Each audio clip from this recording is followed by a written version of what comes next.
Hey, hello everybody, and welcome back to my main YouTube channel. Zdravo, moje ime je Ruben, dobrodošli nazad na moj YouTube kanal. So today I'm going to talk about some of the popular singers and also singers from ex-Yugoslavia I like and music from ex-Yugoslavia. Talk about those topics today. So music in ex-Yugoslavia was much different compared to the Soviet Union and the other Eastern Bloc countries that were allies with the Soviet Union. For example, Bulgaria, Poland, Romania, Albania, East Germany, Czechoslovakia, Hungary, Poland, and Albania. So they were much different from those Eastern Bloc countries. And so, like for example, like Western bands in Soviet Union were banned by the government because the USSR did not like the idea of having capitalist musicians perform in the USSR, and they were against the Western stuff being introduced into USSR. But on the other hand, Yugoslav music was much different compared to Soviet Union because Yugoslav government was much more open to music because because basically they allowed Western culture to enter into Yugoslavia because Yugoslavia was a combination of capitalist and communist, so both East and West basically. And so during that time, there was a lot of rock bands in Yugoslavia, and then there was a lot of musicians from ex-Yugoslavia I like to listen to. And so also during the Tito era, when he was the leader of ex-Yugoslavia, there was some new kind of cool elements were brought into music in Yugoslavia. For example, there was the Yugoslav government introduced Spanish or Mexican music into Yugoslavia, so it became a combination of like kind of like a Serbian style version of Spanish, and then it became Yugo Mexican music. So it was like a combination of both Serbo-Croatian and Spanish languages, and they were singing in that in those languages. And so that also became very popular in Yugoslavia during that time. And then also there was a lot of Yugoslav singers I like listening to. I like listening to Georgia Balasevic. I like listening to Zinana Đurišić. I like listening to Marinko Rokvic. I like listening to Oliver Drugojevic, who was a Croatian Yugoslav singer at the time, and I like to listen to a bunch of others. And so also, and then also gypsy music was allowed in Yugoslavia, and then also in the 80s and 70s, that was when the Narodna Muzika was introduced. That was, or in English language, it'd be translated as to national music. That was when Serbian national music was formed in Yugoslavia. And so, and then also, uh, there was at the time they performed on the streets, or rock bands performed on the streets. Performers performed on the streets in Yugoslavia, and they were seen all over the media, like on television and other resources. And also, there was a lot of people who performed or who played the piano and the guitar and other instruments that were in Yugoslavia at the time. And so there was so yeah, music in Yugoslavia was much different compared to Soviet Union and other Western Bloc countries. And so yeah, now I'm going to talk about my favorite Yugoslav singers. Now, my first favorite Yugoslav singer is Đurđa Balasevic, who was a Serbian Yugoslav singer, and he actually died not too long ago, recently, last year, in February of 2021, and he died due to COVID-19. And so he also made a lot of songs I like listening to. He made Slabo Divim Manjarski, which translates to, in English language, I barely speak Hungarian.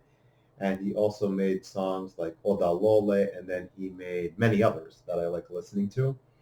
And he was also a member of his own band, which was called Radni Mraz, which means in English language, you could count on us. And there was several other members of that band. And that band was also formed in 1977 in the Yugoslav Serbian city of Novi Sad, or in English language, Novi Sad would be pronounced in English language as the new plantation. And so Balašević, he was also, as a matter of fact, the first Serbian singer to perform in the Sarajevo, which was destroyed during the Bosnian War. After Bosnian War, he performed in Sarajevo, the Bosnian capital city of Bosnia. And so Balašević was also a strong opponent of Milosevic because he criticized some of his policies that he carried out, for example, like in the Bosnian War and Kosovo.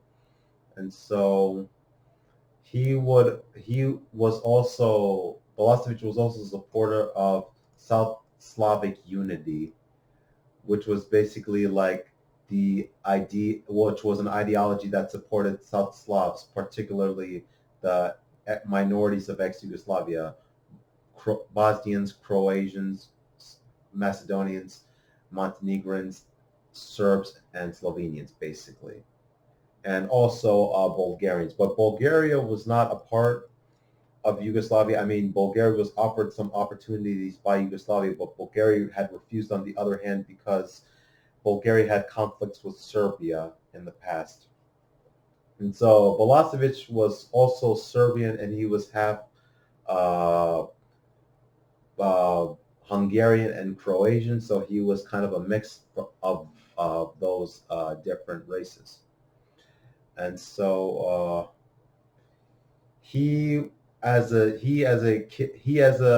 teenager, he had graduated from university, and he also studied geography during his time in university.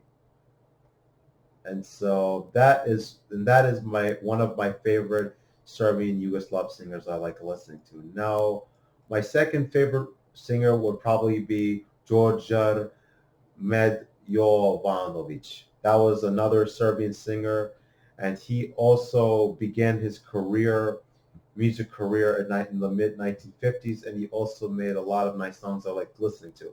And he was also became a superstar of Yugoslav music because he gained popularity in Yugoslavia and in Soviet Union. Because in Soviet Union, he performed in the Lenin Stadium in the USSR, and his performances in Soviet Union had attracted 16,000 people in Moscow when he was performing there, and he was also rewarded an award for his singing, and also for the relations between the Yugoslav and Soviet youth, basically, in 1968 when he was there. And so he also died last year in May of 2021, and that was also when I graduated from high school.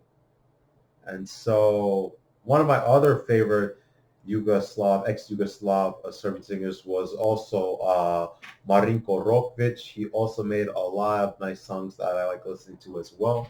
And he also made Nismo mi Anđeli, which translates to We Are Not Angels. And he also made Prati Shume Kao Zena, which translates to English language as the shadow follows me, basically. And he made a number of other songs I like listening to, and he also died last year. And so I kind of like a bunch of other Yugoslav singers, not only Serbian singers I also like Croatian singers and Bosnian singers, but I can understand very little of what they're singing about. And so, well, my favorite Croatian singer I like listening to is named Oliver Drugojevic, who is a Croatian singer, musician, and he had made a lot of songs that I like listening to. And so, yep, so those are some of the musicians from ex-Yugoslavia and the music and what was music like in Yugoslavia. I hope you enjoyed this video, and I'll see you in the next video. Vidimo se sljedeći put. Prijatan dan I doviđenje se sada.